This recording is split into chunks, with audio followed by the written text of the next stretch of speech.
Good afternoon, all. Camelback Trading 2724 coming to you this Wednesday afternoon, May 13th. We're looking at today's market profile, and I have May 4th in here for an important reason. Again, after an outside day down, the bulls are put on the mat. They're put on the mat hard initially as they are pressed down. Initially looked, maybe it was just short-term traders. We actually gapped lower only to fill it by one time framing up in B and C. But we have that huge price probe and spike from yesterday. And then they totally reverse in D period, take out the day's low, and then it looks like maybe the big boys are in town because D, E, and F's volume accelerates. And remember I said this day, May 4th, had a lot of reference points where there were buyers. And that was the last thing for the buyers to hold and defend last week's low. Well, once D, E, and F got going, we took them all out. And then finally, late in the day, in L period, we take out last week's low.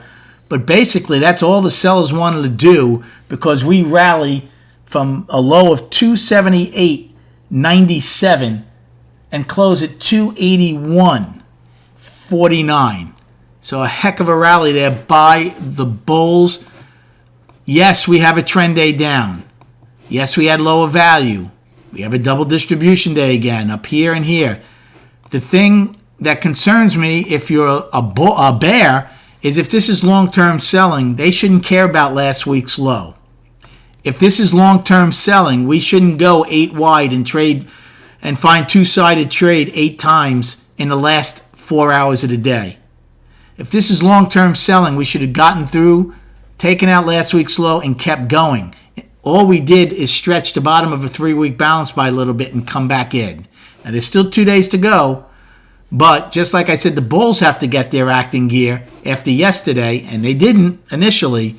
The bears, if they really, really want to keep pressing the issue, need to continue and take out and stay below last week's low. It was a good day in the trading room today. The most important thing on a day like today in D, E, and F period is, and it's the hardest thing to do for new traders, is to tell them you cannot be looking for a long at that time. The easiest play and the right play is to either be shorting this market in these time frames or sit on your hands. You'll know when it's time to dip your toe in the water. How will you know? Well, look at G period.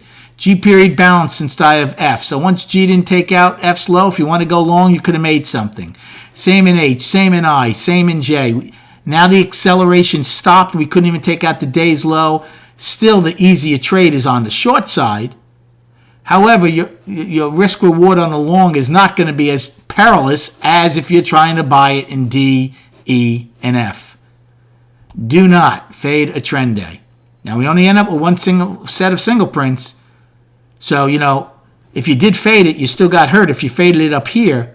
However, there's been days where you end up with 3 to 5 sets of single prints, and if you faded it, you got crushed.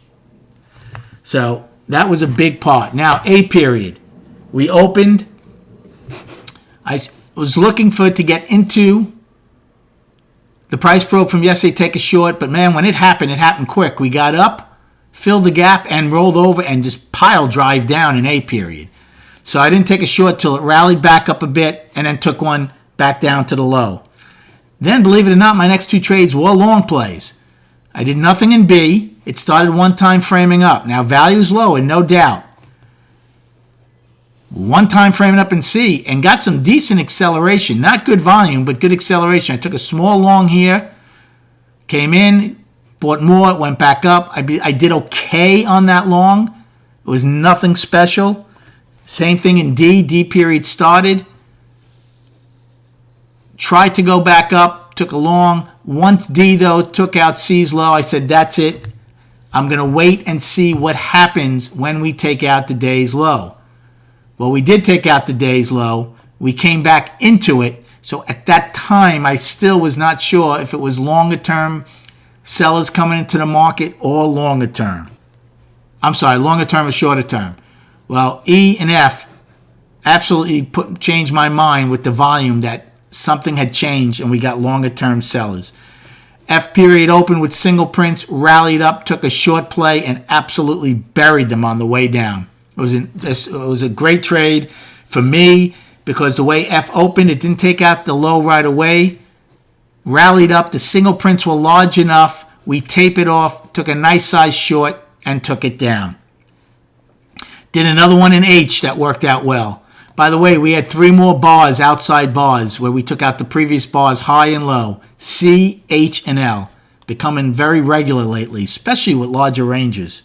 I could see it in smaller ranges. Larger ranges, it's a little different. So after that short, I took another one. I just did shorts the rest of the day. I did one in I, and then I did a large one in J, which put me in a hole early. J period took out I's low. I thought at that time the odds of taking out the day's low were good. I bought a size put, 100. I bought 100 contracts towards. It wasn't the low of J. It was probably, again, I'm in 10 tick increments, so it doesn't look as big. J's range was $1.70, so it was large. So I took a put play below I, but not near the low of J, because then we made a new low. Immediately went up. I bought another 100. So now I had 200 puts. We actually took out I's high. Now it was time to say, okay, what's going on? I was still confident. As long as we didn't take out H's high, which at the time was the afternoon rally high, till M took it out.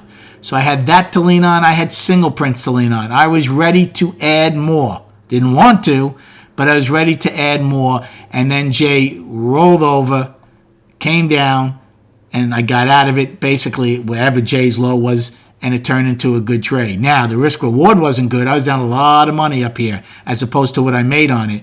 But I don't want to say I played Innovator because I didn't. We had already taken out I's low, so I wasn't playing Innovator, but it certainly turned on a dime when I first bought those 100 puts and went up. But I was still fairly comfortable because of the tone and the tempo of the market. And that was the only trade I did. I didn't just watched it in K, L, and M. L came down, made a new low, came back up. And M period actually came all the way up, took out H's high to negate the afternoon rally high, but we still have single prints. Okay, destinations for tomorrow. On the upside, your first one will be the single prints. They start at 282.28, which is F's high, and get filled at 283.25, which is D's low. So just under $1. It's a pretty decent size set. Again, I'm in 10 tick increments. Doesn't look as big. Now, above that, we don't have anything to 287.19. So if it really, now again, it is a B-shaped kind of for long liquidation, although I'd rather have the A be the higher part, and plus we did have single prints, but you can't deny it looking sort of like a B-shape. So again, that takes the longer time frame out of it for the last half afternoon of the afternoon, because there's no way they would form that if they were really here late in the day. So if you do fill those single prints, we have a vacuum up to 287.19. That's $4. So again, the bulls could get their act together. And by the way, you see what the high of the day is today? 287.19. You think that 287 level is important? Above that, we have nothing to the price probe of 289.56 from yesterday and 289.90 the price spike. So if the bulls are able to hold now this week's low, which is today, and fill these single prints, there's a chance to get some leg up and get back into the 280s, the mid 280s. For the downside, my first destination is today's low of 278.97. Then below that, daily low of 278.50. Afternoon pullback low of 278.22 from April 22nd. 276.91 daily low. We'll stop there. Now let's go to the charts, because a lot of important stuff happening on the charts here. So let's start with the monthly. Failed at the top of last month's high for now, right? And look, backed off right to the trend line, holding it barely. So right now the bulls are tediously holding that trend line again to see if they can get back up and come out of an inside month to the upside. If they get below it, the odds of an inside month are going to be very good, and that would be 2 of them, which would be a fantastic setup for next week. Weekly, and this is the important one. I explained this one in my room. We are in a 3-week balance now, right? This week and the last 2. What did we do this week? We took out last week's high, but we failed at the top of the 3-week balance of the monthly high, right? 294.88.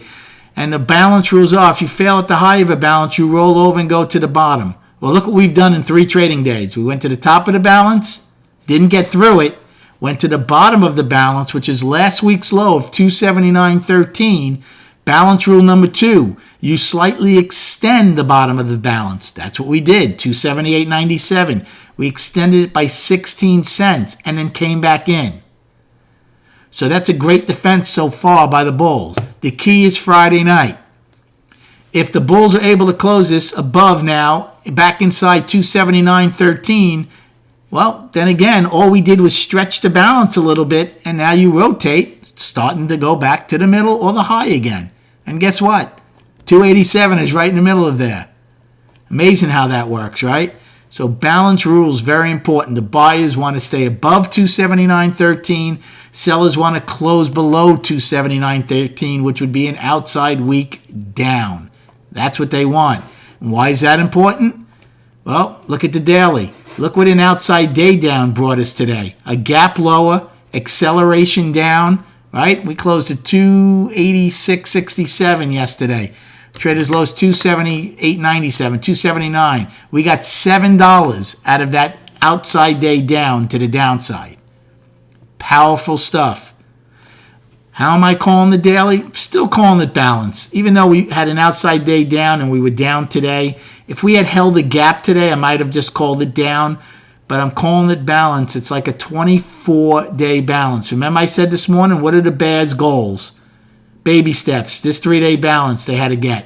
283.78. Check that off. Next, this 2-day balance. What did they want to get? 279.13, last week's low. Check that off. However, they want to stay below that on the weekly. Because if you don't, you're just going to go and rotate back to the top of the balance at some point. So your line in the sand right now is 279.13. The Bears want to close below that for next week. Come join us at camelbacktrading.org. Room had an excellent day today. We kept people out of trouble. We had people in some really good shorts. Come check us out. $20 a month. Great bunch of guys in there and gals.